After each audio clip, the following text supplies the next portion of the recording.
Bueno, vamos a comenzar una nueva serie, ya terminamos la anterior, la milagrosa existencia de Israel, y esta se llama la profecía final de Israel. La profecía final de Israel, ¿a qué me refiero? A la profecía de las 70 semanas de Daniel. Abran sus Biblias, Daniel capítulo 9, 24 en adelante. Es muy importante, estando en Israel, que ustedes adquieran un mayor conocimiento, porque desde el Bereshit, apúntalo, Génesis es Bereshit, Bereshit con B grande en el hebreo, hasta el Apocalipsis. Ya el Apocalipsis pues ya está en griego, pero desde el Génesis hasta el Apocalipsis está Israel. Comienza Israel, ¿verdad?, cuando Dios llama a Abraham, y termina el Apocalipsis con 280 citas del Antiguo Testamento.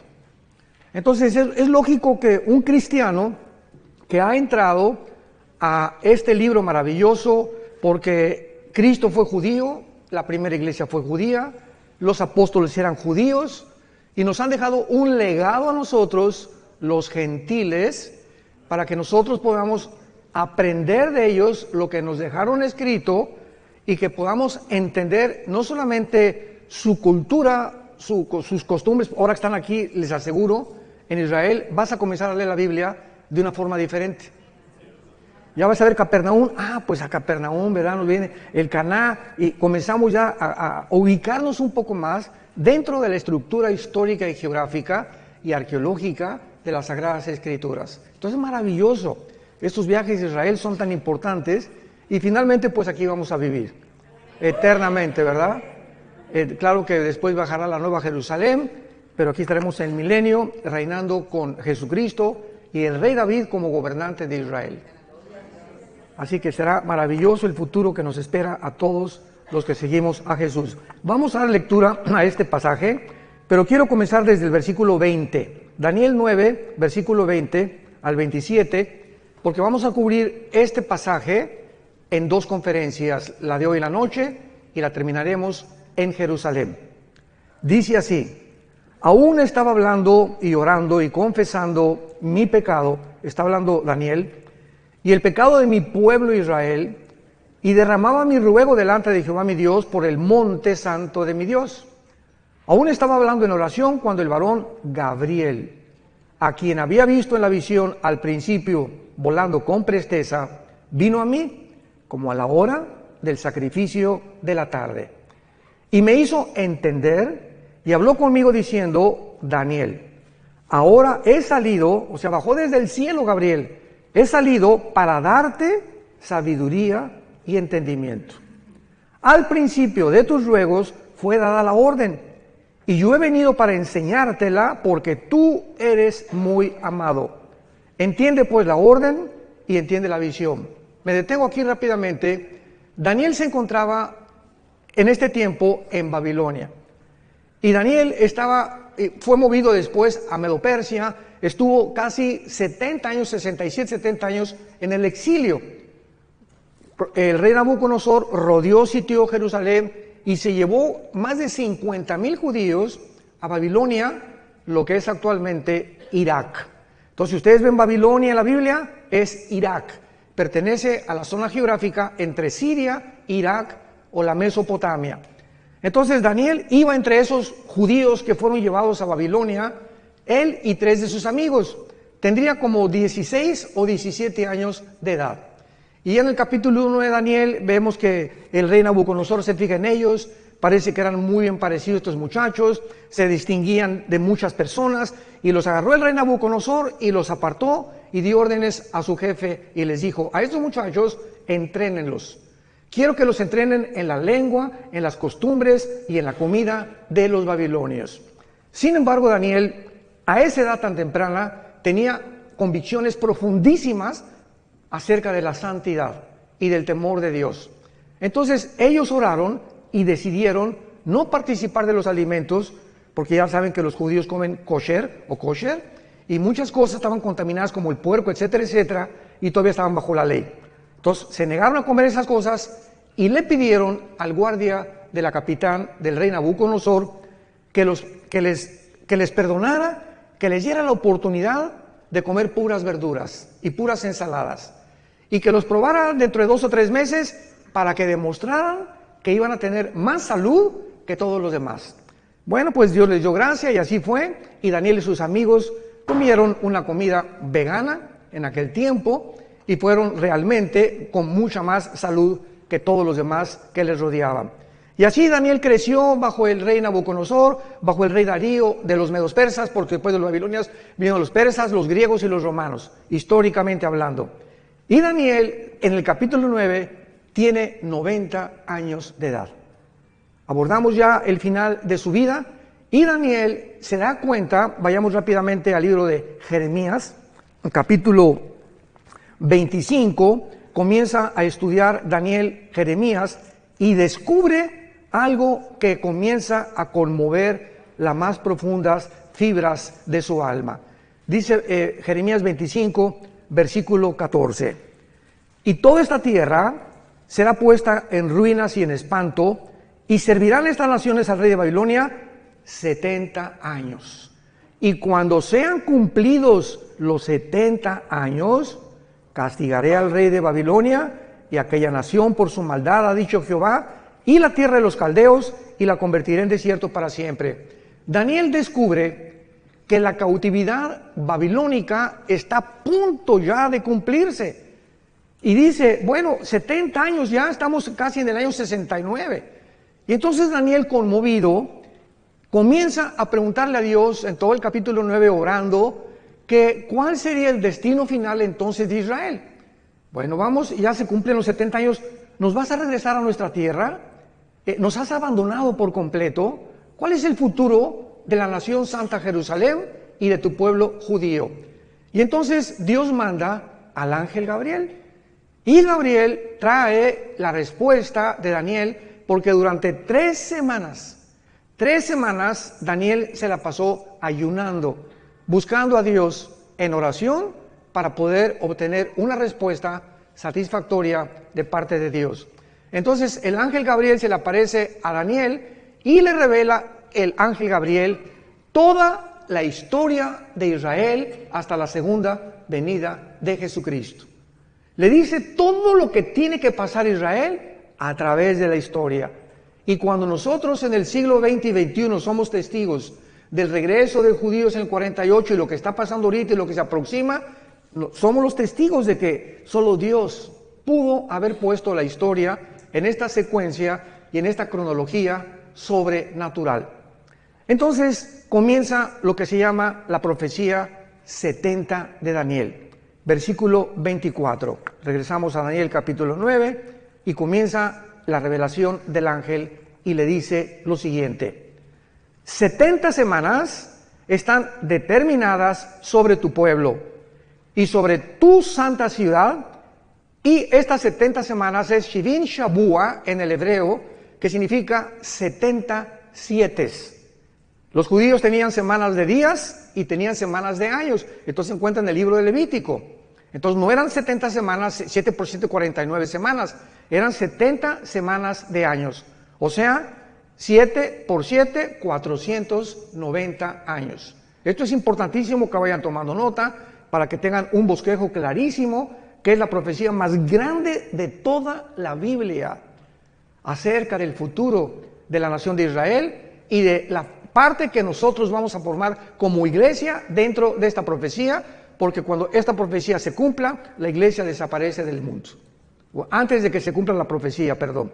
Entonces, 490 años están determinadas, no sobre la iglesia, sobre tu pueblo y sobre Jerusalén. De aquí en adelante, Daniel, cuando oigas la orden, lo vamos a ver más adelante, de restaurar las murallas de Jerusalén hasta el Mesías, increíble que matemáticamente la Biblia haya profetizado el día exacto de la primera venida de Jesucristo. Desde que se ordene la restauración de las murallas de Jerusalén hasta el Mesías habrá 483 años. Entonces, ¿cuántos años faltan? 7 para los 490, que son los 7 años de la tribulación, como lo vamos a ver.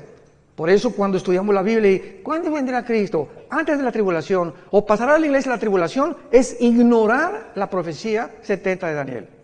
Entonces hay cantidad de gente que se atreve a predicar barbaridades, sin tener las bases claras de las profecías bíblicas. 70 semanas están determinadas sobre los judíos y sobre Jerusalén. Número 1, veamos las 6 cosas que se tienen que cumplir. Número 1, para terminar la prevaricación. 2, poner fin al pecado.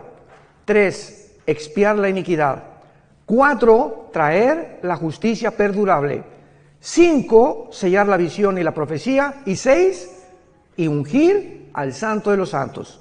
Sabe pues, le dice el ángel, y entiende que desde la salida de la orden para restaurar y edificar Jerusalén hasta el Mesías, habrá 7 semanas y 62 semanas, y se volverá a edificar la plaza y el muro en tiempos angustiosos. Y después de las de 62 semanas, se quitará la vida al Mashiach, a Mashiach, a Mashoch, como dicen en hebreo, mas no por sí. Y el pueblo de un príncipe que ha de venir destruirá la ciudad y el santuario, y su fin será con inundación. Hasta el fin de la guerra durarán las devastaciones. Y por otra semana, o sea, por 7 años, que una semana tiene 7 años, confirmará el pacto con muchos. A la mitad de la semana hará cesar el sacrificio y la ofrenda. Después, con la muchedumbre de las abominaciones, vendrá el desolador, que es el anticristo. Lo vamos a ver todo esto, hasta que venga la consumación y lo que está determinado se derrame sobre el desolador. Así pues, esta profecía, que se conoce como la profecía de las 70 semanas de Daniel, es revelada al profeta Daniel para que él pueda conocer claramente qué es lo que Dios tiene destinado para esta nación de Israel. Y esta es la razón por la cual nosotros como cristianos sabemos que después de la guerra del 48 que regresaron ellos, para que esto se cumpliera, Israel tenía que regresar. Si no hubiera regresado Israel en el 48, ninguna profecía de los últimos tiempos, todas relacionadas con la nación de Israel, no se hubieran podido cumplir. Entonces, el hecho que hayan regresado el 14 de mayo del 48 y esta nación se haya convertido en un estado libre, independiente y soberano en un día, el fenómeno ya lo vimos, más grande de la historia, ninguna nación en un día se ha conformado, nos habla que comienza el reloj, la cuenta regresiva de Dios. Ya más adelante veamos que Cristo profetiza, ¿verdad?, la señal de la higuera, que cuando la higuera reverdezca, que es Israel, no pasará una generación sin que esto o estas profecías se cumplan. Muy bien, ahora veamos los detalles punto por punto de esta profecía. 6 cosas le menciona el ángel Gabriel para que se cumplan los 490 años. Número 1, terminar la transgresión. Hay un grupo, quiero explicar esto, hay un grupo de cristianos, hermanos nuestros, y pues hay algunas perspectivas diferentes en muchos pasajes de la Biblia, no esenciales ni relacionados con la salvación. Por ejemplo, dentro del cristianismo hay cristianos que creen que se pierde la salvación. Y si tú crees que se pierde la salvación y yo no creo que se pierda la salvación, es una doctrina no esencial, aunque va a detener el desarrollo de tu comprensión de muchas cosas, pero nos vamos a ver en el cielo. Finalmente, ¿no? Hay cristianos que creen que todos tienen que hablar en lenguas y otros que no, que el don de lenguas es para ciertas personas. Y si tú sigues creyendo eso, digo, vuelvo a repetirte, ¿no? Vas a tener que algún día recuperar la razón y entender que no es así, porque es clarísima 1 Corintios 12, que Dios reparte en particular como Él quiere, ¿no? Pero nos vamos a ver en el cielo también, de todas maneras. Entonces, hay cristianos que creen que esta profecía ya se cumplió y que dicen, bueno, pero ¿cómo es posible que cuando Cristo muere en la cruz no se haya cumplido la expiación de la iniquidad, la transgresión de Israel, poner fin al pecado, etcétera, etcétera? Porque esto tiene que haberse cumplido cuando Cristo se cumplió para gentiles y judíos. ¿Cuál es el problema o cuál es la razón por la cual hay una parte del cristianismo que interpreta de esta manera esta profecía? Es muy fácil la respuesta. Se llaman o cristianos reformados o dispensacionalistas. Entonces, el dispensacionalismo, la palabra dispensación significa administración o la economía de Dios para poder administrar las diferentes fases de las épocas de toda la Biblia, desde Adán hasta la segunda venida de Cristo. Entonces, estos hermanos enseñan claramente de que Israel ya pasó, que ya Dios no tiene nada que ver con Israel, que llegó a la iglesia y la iglesia tomó el lugar de Israel, y que la iglesia va a reinar y va a vencer el mal antes de que Cristo venga. Y que va a haber una gran Argentina para Cristo, no sé cuándo han oído eso, México para Cristo, España para Cristo. La Biblia no habla de ningún avivamiento mundial antes que venga Cristo.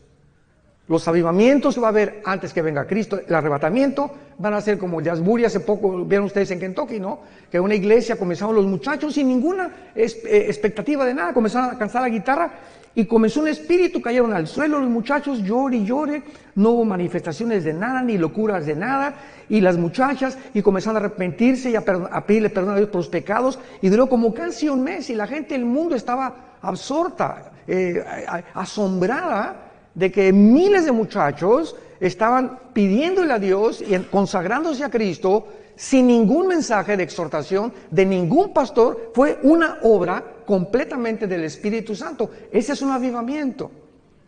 Entonces, así como sucedió ahí, va a suceder en pequeñas iglesias en el mundo.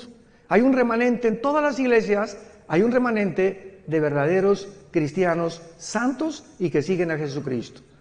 Así como en todas las iglesias del mundo entero, casi la mayoría de los que asisten no son cristianos, personas que nunca se han arrepentido de sus pecados, pero van a la iglesia y diezman y hacen esto y el otro, y vuelvo a repetir, de lunes a viernes viven como el anticristo. Jamás sin tener fruto, siguen con su amante, siguen con la fornicación, siguen con esto, siguen con por aquí, por allá, y se dicen cristianos. Pero esto está escrito, que la maldad tenía que crecer dentro de la iglesia, iba a leudar la vida de muchos cristianos, que iban a ser arrastrados por el mundo y cuando venga Cristo se quedarán en el arrebatamiento. Y ahí descubrirán que nunca realmente siguieron a Jesús. Muy bien. Entonces, cuando la Biblia dice que se va a terminar la transgresión, Dios no ha terminado con Israel. Siempre que he tenido discusiones en programas de televisión o en entrevistas, le digo a mis hermanos pastores que discuten o que alegan o que tenemos debates, Romanos 9, Romanos 10 y Romanos 11 son 3 capítulos suficientes en el Nuevo Testamento para testificar que Dios no ha acabado con Israel. Cristo rechazó a Israel y están en la banca. Y estamos en el partido, la iglesia, ahorita estamos ahí en el Estadio Azteca jugando, pero va a tocar el silbatazo el árbitro y vamos a salir todos los que participamos en el juego y la banca va a entrar al partido final, que es Israel en la tribulación. Entonces, Dios no ha terminado con Israel. No es cierto que la iglesia haya ocupado el lugar de Israel, porque Israel fue una nación o una entidad completamente diferente. Jehová el Padre era el esposo de Israel. Todo esto es simbólico. La iglesia es la novia de Cristo. Israel nunca fue la novia de Cristo. Israel nunca estuvo en el cuerpo de Cristo. Israel nunca fue enterrada y resucitada y sepultada porque el Mesías no había venido. Entonces nosotros somos completamente diferentes. Y esto lo explica claramente el capítulo 2 y 3 del libro de los Efesios. Que ahora la iglesia, ¿verdad? Que un misterio del Antiguo Testamento de la iglesia no existía en el Antiguo Testamento de la iglesia. Ignorar estas verdades y estas doctrinas lleva a muchísimos hermanos a trazar la palabra de verdad chueca. Y con el tiempo, ¿verdad? Pues ya estudiamos un poco más y vamos comprendiendo la palabra de Dios. Entonces, por ejemplo, dice en Zacarías, veamos estas verdades acerca de la conversión final de Israel. Entonces, la muerte de Cristo quita las transgresiones de nosotros, pero Israel le rechazó como Mesías. Y de Cristo en nuestros días, todos los judíos que aceptan al Mesías forman parte de nosotros. Forman parte de la iglesia. Se les llama judíos mesiánicos. ¿Se acuerdan de la barca, el que comenzó a cantar? Era judío y no le dio vergüenza, gloria a Dios. Y enfrente de todos, yo soy judío mesiánico. Creo que Jesús es el Mesías. Y como él se calcula que hay actualmente 185,000 judíos, judíos de papá y de mamá, que creen que Jesucristo es el Mesías. Pero finalmente, o sea, es un remanente. Pero esos judíos que se llaman mesiánicos forman parte de la iglesia. Porque ahora en la iglesia no hay judío, ni griego, ni gentil, ni español. Ahora somos todos el mismo cuerpo de Cristo. Ya no hay acepción de personas. En el Antiguo Testamento, solamente los judíos. En el Nuevo Testamento, de todas las nacionalidades del mundo. Pero Dios no ha terminado con Israel. Y veamos en Zacarías 12, de qué forma la Biblia nos muestra claramente que en la segunda venida de Cristo se van a arrepentir. Dice así, Zacarías 12, 10 y 11. Y derramaré, está hablando de todo este pasaje, Zacarías 12, 13 y 14, habla de la segunda venida y del Armagedón y del tiempo del milenio. Derramaré sobre la casa de Israel, dice la Biblia, espíritu de gracia y de oración sobre la casa de David. Sobre la casa de David y sobre los moradores de Catepec, dice. No, ¿verdad? Ni de Toluca. Sobre los moradores de Jerusalén. Espíritu de gracia y oración. Y mirarán a mí, a quien traspasaron. Y librarán y llorarán como llora por hijo unigénito, afligiéndose por él como quien se aflige por el primogénito. Esto no ha sucedido por el amor de Dios. Y luego si lees Apocalipsis 1, 7 y 8, y mirarán al que traspasaron y llorarán, se vuelve a repetir el apóstol Juan, lo que dice 600 años el apóstol, el profeta Daniel, que cuando Cristo venga, ¿con qué él era el Mesías? Y imagínense nada más la frustración que tendrán, que le negaron, se fueron en contra de él, persiguieron a sus hermanos, nos persiguieron a nosotros, y se encuentran con Jesucristo, es el Mesías. Porque ahorita los judíos ortodoxos que ustedes ven, los de negro, que traen como caireles así, con sombrero, todos de negro vestidos, ¿verdad? Caminan así. No pelan a nadie, no se voltean a nadie, son los fariseos, los shavarim del siglo XXI. Así eran los fariseos en el siglo de Cristo, orgullosos, y y el otro, y por aquí, por allá, y no tenían empatía por nadie, una mujer ahí llorando, no le hacían caso, te acercabas a ellos y te miraban así. No han cambiado absolutamente nada. Y ahora que vamos a Jerusalén, cuando vamos al muro, vamos a ir al muro de los lamentos, van a verlos a todos ellos, ¿no? Una religiosidad, pero tremenda, dicen los jóvenes, cañón. Entonces, ahorita Israel tiene dos espíritus. El espíritu de una religiosidad asfixiante y un libertinaje sexual como jamás había existido. Tel Aviv, capital de los gays del mundo entero. Estaba en Madrid el año pasado, ya se cambió a Tel Aviv. Y bíblicamente va a ser la última capital de ellos, porque Apocalipsis 11 habla y dice, Jerusalén será como Sodoma y Gomorra. Fíjense nada más, hace 2000 años se profetizó en Apocalipsis que llegaría el tiempo en que se convertiría como Sodoma y como Egipto. Y ya lo estamos viendo con nuestros propios ojos. Muy bien. Y dice en el capítulo 13 de también Zacarías, versículo 1, y en aquel tiempo, está hablando al mismo tiempo, cuando venga el Mesías, habrá un manantial abierto para la casa de David y para los habitantes de Jerusalén, para la purificación del pecado y de la inmundicia. Hasta que venga Jesucristo en la tribulación, van a ser purificados, van a enfrentarse con la limpieza de sus pecados. Es la primera condición de la profecía de Daniel, terminar la prevaricación. Y en el capítulo 14 de Zacarías, esto es precioso porque habla de la segunda venida de Cristo, Zacarías 14, versículo 4, y se afirmarán los pies, está hablando cuando venga Cristo, en aquel día, sobre el monte de los olivos, cuando venga Cristo, ¿dónde va a poner sus pies? Donde fue crucificado. Ahí se va a volver a parar Jesús, que está enfrente de Jerusalén al oriente, y el monte de los olivos se partirá, escuchen esto, cuando venga Jesús y se pare ahí, se va a partir por el medio, hacia el oriente y hacia el occidente, haciendo un valle muy grande. y la mitad del monte se apartará al norte y la otra mitad hacia el sur. Cuando venga Cristo, vean esto, se hace una rajada en la tierra en forma de cruz. Se vuelve a hacer la cruz, pero ahora no entre el cielo y la tierra, ahora en la tierra, así, del norte a sur, de oriente a occidente. Y dice el versículo 9, y Jehová será rey sobre toda la tierra en aquel día, Jehová será uno y uno su nombre. ¿Cómo se puede entonces entender de que esto ya pasó? O de que esta profecía se va a cumplir ya cuando Jesús vino, por no entender la diferencia entre Israel y la iglesia. Nos remontamos al mismo común factor denominador. Vayamos al segundo punto, Daniel 9, segunda condición. En segundo lugar, poner fin al pecado. Poner fin al pecado. Vayamos a Jeremías 31, otra profecía para el futuro, para Israel, cuando se les impartirá vida espiritual nueva a los judíos. En el 48, santos de Dios, en el 48, 1948, del siglo pasado, Israel resucitó nacionalmente. No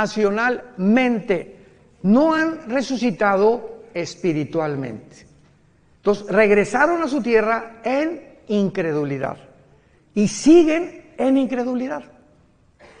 ¿Cuándo todo Israel se convertirá al Mesías? Cuando Jesucristo regrese por segunda vez. Entonces, por eso dice la Biblia, pondrán fin al pecado. Jeremías 31, versículo 31 al 33. Vean qué belleza de profecía encontramos aquí. He aquí que vienen días, dice Jehová, en los cuales haré nuevo pacto con la casa de Israel y con la casa de Judá. No como el pacto que hice con sus padres el día que tomé su mano para sacarlos de la tierra de Egipto, porque ellos invalidaron mi pacto, aunque fui yo un marido, ahí está, fui un marido para ellos, dice Jehová. Pero este es el pacto que haré con la casa de Israel. Después de aquellos días daré mi ley en su mente, la escribiré en su corazón, yo seré para ellos Dios, y ellos me serán a mí por pueblo. Este pacto, que es el pacto de sangre, Hebreos capítulo 8, nosotros somos los beneficiarios. Porque nosotros que somos la iglesia, en el momento que recibimos al Espíritu Santo, comenzamos en nuestra mente a conocer las leyes de Dios, y dichosos los que las guardan en su corazón. Bendito sea el varón que día y noche medita en este libro de la ley, que guarda en su corazón las palabras de Dios y las enseña a su esposa, las enseña a sus hijos, porque esa será la casa que yo bendeciré, dice Jehová de los ejércitos. Entonces, esto es para el futuro. Y dice aquí claramente, ¿verdad? El versículo 38 de Jeremías 31. Vienen días, dice Jehová, en que la ciudad será edificada a Jehová desde la tierra de Janael hasta la puerta del ángulo. Y saldrá más allá del cordel a medida, el collado de Gareb, y rodeará todo lo que es Goa. Y todas estas regiones actualmente no han sido ni restauradas ni reedificadas, como lo será en la segunda venida de Jesucristo. Número 3, Daniel 9, 24 al 27, para expiar la iniquidad. Apuntando hacia la muerte de Cristo, que Él hizo en la cruz, ¿qué cosa? ¿Qué fue la muerte de Cristo? Expiatoria. ¿Qué significa expiatoria? Sacrificial. Cristo muere en la cruz y Él se sacrifica. Tú y yo teníamos que morir. Tú y yo hemos pecado. ¿Qué vas a hacer con tus pecados? Bueno, hermano, pues soy religioso y, bueno, entonces Dios hubiera dicho, miren mis chamaquitos, todas las iglesias y todas las religiones van a llevar a Dios. Y cada quien con su religión y no hay ningún problema, nos vemos en el cielo. ¿Por qué no hizo Dios eso? ¿Por qué tenía su unigénito hijo que morir en una cruz? Si todas las religiones salvan y hay otro camino fuera de Cristo al cielo, la muerte de Cristo fue un desperdicio. ¿Para qué Cristo tuvo que morir? Hubiera dicho, Señor, pues hagan todos mejor, hagan buenas obras, pórtense bien, y den sus diezmos, sus ofrendas, y respeta a tu esposo, y nos vemos en el cielo. Y cuando estaba en Getsemaní, Jesucristo comenzó la pasión, cayó de rodillas, y comenzó lo que se llama la hematodrosis, científicamente, que es cuando las capilaridades de la sangre se rompen por una presión externa que experimentó Cristo. Ahora vamos a ir a Getsemaní, y es curioso que la palabra Getsemaní significa el aceite prensado. Es lo que significa Getsemaní en el hebreo, aceite prensado. Y ahí comienza Cristo a ser prensado, apretado, y sale la sangre. Y Jesús grita: Padre, si es posible, ¿habrá otra forma en la que puedas perdonar a la raza humana? ¿Por qué no les dice nada más que se portan bien, Señor? Que cada quien tenga su religión y todo. 3 veces Cristo dijo: Señor, si es posible, pasa de mí esta copa. ¿Cuál era el temor de Jesús? ¿Los clavos? ¿El látigo de 7 colas de los romanos que se enrollaba en el cuerpo de la víctima? Le daba como 4 o 5 vueltas y tenían puntas de hueso y de hierro, las puntas de los látigos romanos, y cuando el soldado jalaba el látigo, desgajaba todos los tejidos subcutáneos de la espalda y del pecho. Entonces, después de los 39, porque la ley judía decía que no podían ser más de 40 latigazos, entonces le dio un 39. Cuando Cristo termina de flagelarlo, Cristo no tenía piel ni aquí, no tenía piel en la espalda. Y sobre eso le ponen un manto que se le pega como una hora de aquí a la cruz, y cuando llega a la cruz le arrancan el manto para toda la piel que le quedaba, y así con esa espalda despellejada y sin ninguna protección, lo acuestan en un madero. A eso le tendría miedo Jesús cuando dijo: si es posible, pasa de mí esta copa, o los clavos. ¿Cuál era la razón por la cual Cristo sudó sangre y le dijo a su Padre: Padre, no hay otra manera en tu inmensa sabiduría en la que la raza humana pueda ser rescatada y liberada del pecado? Cristo sufrió y experimentó en la cruz lo más terrible que pudo haber sucedido físicamente. En la cruz el Padre abandonó al Hijo. Elí, Elí, lama sabactani, gritó en arameo: Dios mío, ¿por qué me has desamparado? Algo sucedió misterioso en la cruz, que el Padre deja al Hijo solo. Nunca en toda la eternidad había sucedido esto, que el Padre se separara de su Hijo. Y el Hijo, en ese momento, cuando nuestros pecados, tus pecados y mis pecados, fueron puestos en el cuerpo de Cristo, el Padre no podía estar en Él, no podía siquiera estar junto a Él. Y ahí lo dejó que llevara los pecados y que muriera en la cruz completamente abandonado. Sin embargo, ¿saben por qué lo hizo? Al Hijo no lo perdonó para perdonarnos a nosotros. Lo que Él pagó y lo que nosotros merecíamos, lo puso sobre su Hijo. Y a nosotros sí nos perdonó. Y estará con nosotros para siempre, porque de tal manera. ¿Ya entiendes ahora el versículo Juan 3:16? Porque de tal manera. No hay otras palabras del Espíritu Santo, de tal manera. No se puede pronunciar lo que sucedió. De tal manera nos amó Dios. Tan grande, no hay palabras para escribir, que Dios amó al mundo, que nos dio a su Hijo unigénito, para que cualquiera de ustedes que crea en Él no se pierda, mas tenga la vida eterna. Y Dios muestra su amor para con nosotros en que, siendo pecadores, o sea, ahí está el chanclas y el pitirijas, cuijas, borracho, un homosexual, una lesbiana, borracho, parrandero y jugador. Y vean ustedes, esta es la cruz. Y aquí está el pitirijas y el chanclas, ¿verdad? ¿Y cuál es el pensamiento de nosotros? Es que la adúltera, aquí está la mujer adúltera, el hombre adúltero, el hombre misógino, llámale como quieras al ser humano. Y el ser humano piensa que antes de acercarse a Dios, tenemos que dejar de ser borrachos, tengo que dejar de ser adúltero, tengo que dejar de ser alcohol. Tenemos que dejar de pecar y entonces venimos a Dios y nos acepta. Y la Biblia dice: ven cómo estás. Eres homosexual, eres borracho, eres un adúltero, tienes 3 amantes, has hecho 8 abortos, el pitirijas, ¿cuántas muertes? Señor, he matado a 30 personas. Así como estás con toda la mugre y los pecados que tengas, ven a la cruz y cree lo que hice yo por ti. Y cuando yo entre a tu vida, te limpio de todo y todo tu pasado es borrado completamente. Y te daré el poder ahí mismo en la cruz para que comiences una vida nueva.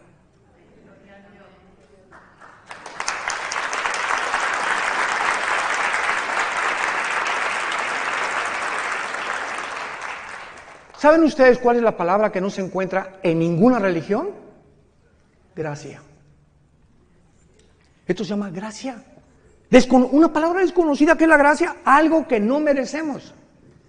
Hace muchos años, en el 85-86, cuando el general Arturo Durazo era jefe de la Policía Metropolitana, mi hijo Alan, venía un helicóptero por nosotros porque me iban al hangar presidencial. El jefe tenía un escuadrón de helicópteros Durazo en aquel tiempo, en los 80s, y el jefe del escuadrón de helicópteros de la policía, y lo voy a decir porque bueno, se está muriendo mi hermano Roberto Barragán, fue a un estudio de nosotros de Apocalipsis, se llama Apocalipsis, en un estudio, se convierte y le lleva al general Durazo un cassette mío, de una conferencia, creo que fue día después de la muerte, algo así. Y entonces el general Durazo le dice al teniente coronel Roberto Barragán, tráeme a ese, me decía, Alducino, tráeme a ese Alducino para que venga aquí, y juntó a Lino Ventura, al jefe del servicio secreto en aquel tiempo, al jefe de seguridad en el hangar presidencial. Oye, que quieren que le des un mensaje a todos, y estaban todos sentados en desayuno en el hangar presidencial. Bueno, pues Alan se acordar de esto, ¿verdad? Prediqué ahí, a la salida dije, a ver dónde me escondo.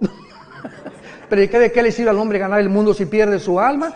Total que fue impactado el general Durazo, y de ahí también nos llevó al colegio de la policía, al desierto de los leones, y a todos los meros de rango más alto de la policía les predicamos también. Bueno, para no ser tan largo el cuento, yo le dije, general, a mí me interesa predicarle a los presos, porque teníamos un ministerio en Santa Marta, Catitla, en la penitenciaría federal y en la cárcel de mujeres, en la carretera que lleva hasta Puebla, Calzada Zaragoza.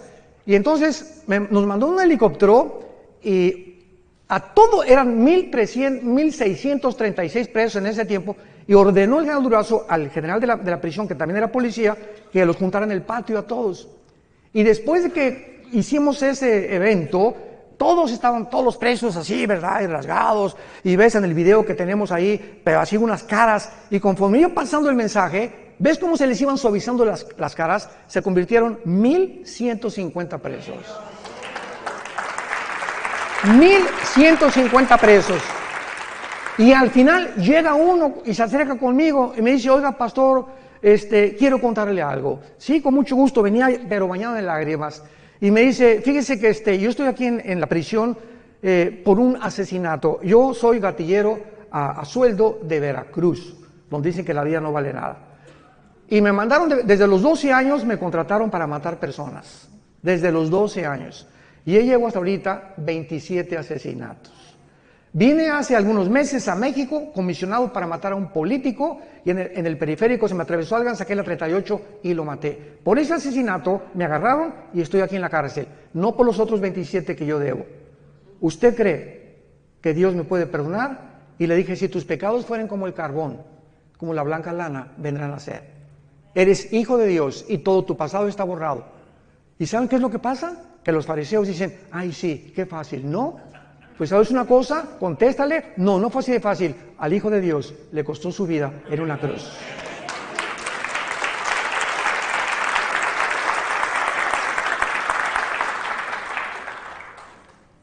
Cuando comprendemos ese amor tan grande, ¿cómo podemos atrevernos a seguir pecando? ¿Cómo podemos atrevernos a creer que nos puede ir bien cuando nos ha sacado Dios de la mugre del basurero donde estábamos todos, y creer que todavía el mundo nos tiene algo que ofrecer y no seguir las pisadas de Jesucristo? ¿Cómo podemos ser tan locos dentro del cristianismo de creer que el mundo tiene algo todavía mejor que Jesús? En tercer lugar, dice la Biblia, para expiar la iniquidad. En cuarto lugar, traer la justicia perdurable. Esto se refiere al reinado milenial cuando venga Jesucristo. Veamos qué hermoso pasaje en Isaías capítulo 11, cómo se describe la vida del milenio profetizada 700 años antes que el Mesías viniera a la cruz. Isaías 11, saldrá una vara del tronco de Isaí. ¿Quién era Isaí? El papá de Jesse, el papá de David. Saldrá, y siempre la Biblia habla como una rama, o como vástago nos habla, que crecemos como un árbol y damos fruto. Y un vástago retoñará de sus raíces y reposará sobre él. Está hablando de Jesús, el Espíritu de Jehová. 1, 2, Espíritu de sabiduría, inteligencia, consejo, poder, conocimiento y temor de Jehová. Son las 7 manifestaciones del Espíritu Santo. Y la única persona que ha tenido estas 7 manifestaciones ha sido Jesucristo. Por allá tú tienes una, el otro tiene 2, el otro tiene 3, etcétera, etcétera. Pero sobre él estaba toda la deidad de Dios. Jesucristo era 100% hombre y 100% divino. Así que en él reposaba todo completamente, no le hacía falta nada. ¿Cómo le iba a hacer falta algo si él mismo era Dios? Y luego dice en el versículo 6, morará el lobo con el cordero, el leopardo con el cabrito se acostará, el becerro y el león y la bestia doméstica andarán juntos, y un niño los pastoreará. La vaca y la osa pasarán, sus crías se echarán juntas, y el león, como el buey, comerá paja, y el niño de pecho jugará sobre la cueva del áspid, y el recién destetado extenderá su mano sobre la caverna de la víbora. No harán mal ni dañarán en todo mi santo monte, porque la tierra será llena del conocimiento de Jehová, como las aguas cubren el mar. ¿Cuándo será esto? Cuando regrese Jesucristo y reinemos con él 1000 años en este mundo. Verán las serpientes jugando con los niños recién nacidos, el león jugando con un corderito, una osa con una vaca no se la va a comer porque se perderá la ferocidad. Las espinas no tendrán, las rosas no tendrán espinas, los alimentos, los reptiles y las arañas no tendrán veneno. ¿Cuándo fue esta infección de la creación? Pongan atención. Aquí están Adán y Eva, rodeados de rosas sin espinas, leones que no muerden, tigres que no muerden, osas que no muerden, rodeados de una creación perfecta. El momento en que esta pareja o la primer representante de nosotros desobedecen a Dios, cuando fueron creados Adán y Eva, tenían un ADN, el ácido desoxirribonucleico, que está en cada una de las células al 100%. Tenían un conocimiento impresionante de Dios. Eran perfectos. Y en el momento que pecan ellos, se reduce nuestra ADN casi un 90%. Decía Alberto Einstein que él creía que aproximadamente el ser humano tiene una capacidad intelectual, o el IQ, como le llaman, el coeficiente intelectual, desarrollado hasta un 8 y muy difícil un 10%. Imagínense la cantidad de información que perdimos por el pecado. Pero lo interesante es lo siguiente: el momento que pecan, en ese momento, la genética y la ecología de lo que los rodeaba, de la creación, se infecta también. El hombre tiene la capacidad, con su maldad, de infectar su medio ambiente. Y en ese momento la genética de las plantas cambian, la genética de los animales cambian, pues se vuelven feroces, comienzan veneno, etcétera, etcétera. Todo a nuestro alrededor comienza a echarse a perder por causa del pecado humano. Y esta es la razón por la que nos encontramos en el siglo XXI, en un mundo que el planeta Tierra, COVID, ya tiene COVID, pero 5 veces le ha dado COVID al planeta Tierra. El planeta Tierra es así, no hay aire, no hay alimentos, los mares contaminados, los ríos contaminados, la comida contaminada, ahora comida transgénica, inventando Red Bull, Coca-Cola, Monster, etcétera, etcétera. Cochinada y media hemos acabado con toda la creación. Y los gobiernos, el clima, le están dando más importancia al clima sin darse cuenta que es la maldad de nosotros. La maldad del ser humano, que ha llegado a un extremo donde se autoriza la pedofilia, donde la naturaleza se vuelve en contra de nosotros. Más terremotos, huracanes más violentos, más sacudidas, más tsunamis, porque, ay, que Dios, qué tan malo, sin darnos cuenta que somos nosotros los causantes de todos estos desastres naturales que Dios permite que vengan, para que podamos arrepentirnos de nuestros pecados y darnos cuenta que mientras el mundo se pudre más y más, el mundo va a la par con el ser humano. Vean Isaías capítulo 24. Esto fue profetizado tal como lo estoy narrando en el capítulo 24 de Isaías, hace 2000, señoras y señores, hace 2700 años, el profeta Isaías vislumbra, ve, tiene una visión del mundo del siglo XXI. Escuchen, Isaías 24, del 3 al 6. La tierra, ¿hace cuánto fue escrito esto? 2700 años. La tierra será enteramente vaciada, completamente saqueada, porque Jehová ha pronunciado esta palabra. Se destruyó, cayó la tierra, enfermó, cayó el mundo, enfermaron los altos pueblos de la tierra, y la tierra se contaminó bajo sus moradores. ¿Por qué? Porque traspasaron las leyes, falsearon el derecho y quebrantaron el pacto sempiterno. Por esta causa, la maldición consumió la tierra. Sus moradores fueron asolados, por esta causa fueron consumidos los habitantes de la tierra y disminuyeron los hombres. Versículo 19, será quebrantado la tierra, desmenuzada enteramente. De gran manera la tierra será conmovida. Temblará la tierra como un ebrio, será removida como una choza y se agravará sobre ella su pecado y caerá, y nunca más se levantará. Acontecerá en aquel día que Jehová castigará al ejército de los cielos en lo alto y a los reyes de la tierra sobre la tierra. Y serán amontonados como se amontonan los encarcelados en mazmorra, y en prisión quedarán encerrados y serán castigados después de muchos días. La luna se avergonzará, el sol se confundirá cuando Jehová de los ejércitos reine en el monte de Sión y de Jerusalén, y delante de sus ancianos sea glorioso. 3 razones se mencionan por los cuales el mundo caería. Número 1, hemos falseado el derecho. Cuando Dios nos creó, marcó una línea y dice el Señor, no cruces esa línea, no cruces el alto. Cuando se prenda la luz amarilla, detente, porque si te pasa la luz amarilla, tienes probabilidades de causar un accidente, lastimarte tú y tu familia. De la misma forma, hay leyes espirituales. Nunca tengas sexo fuera del matrimonio. No cometerás inmoralidad. No desearás la mujer de tu prójimo. No fornicarás. No cometerás adulterio. El sexo fue diseñado dentro de la dimensión del matrimonio, nada más. Nunca fuera del matrimonio. Respeta a tus hijos, enseña a tus amigos, y estas líneas de la ética y de la moral las hemos traspasado como nunca en el siglo XXI, donde nos atrevemos a decir que hay más de 2 géneros.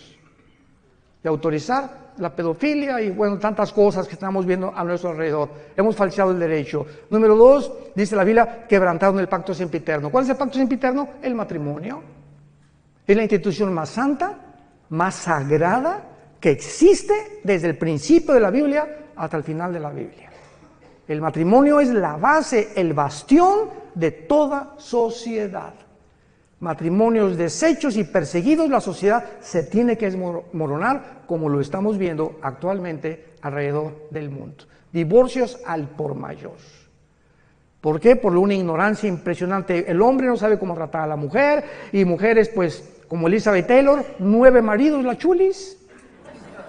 La mujer más bonita del siglo XX, 9 maridos. ¿Por qué? Porque pues Pepe no me gustó, Jorge no me cumplió el carro que yo quería, y Calandrio tampoco me hizo esto, y el otro no me hace los huevos como lo hacía mi mamá, y busque en los hombres la felicidad. Ahí está la mujer samaritana, 5 maridos, ¿se acuerdan?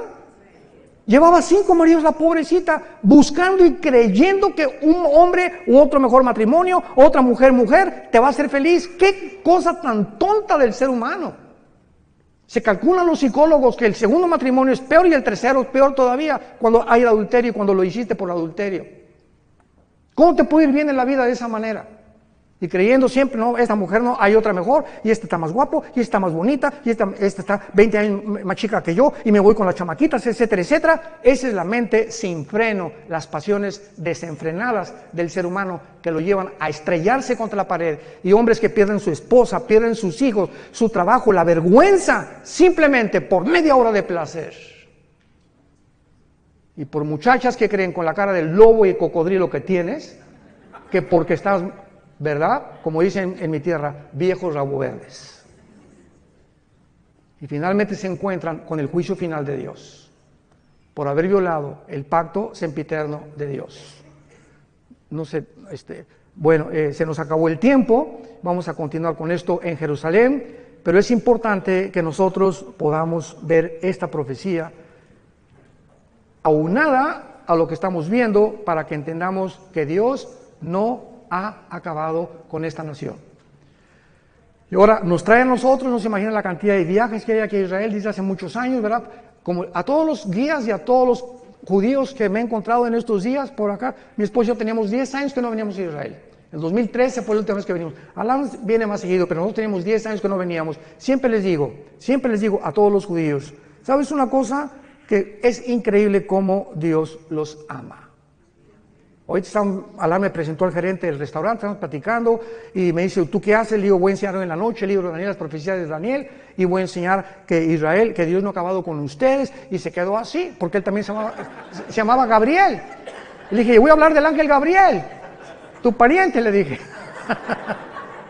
Pero es maravilloso, ¿verdad? Porque ellos se sorprenden que nosotros tengamos un poco más de profundidad en la Torá o en la ley para ellos, que son los 5 libros de la Biblia, que ellos mismos y que los mismos rabinos. Porque dice 2 Corintios 3 que cuando se les caiga el velo van a convertirse. Y ahorita los judíos tienen un velo que les impide ver y entender la realidad de quién es Jesucristo.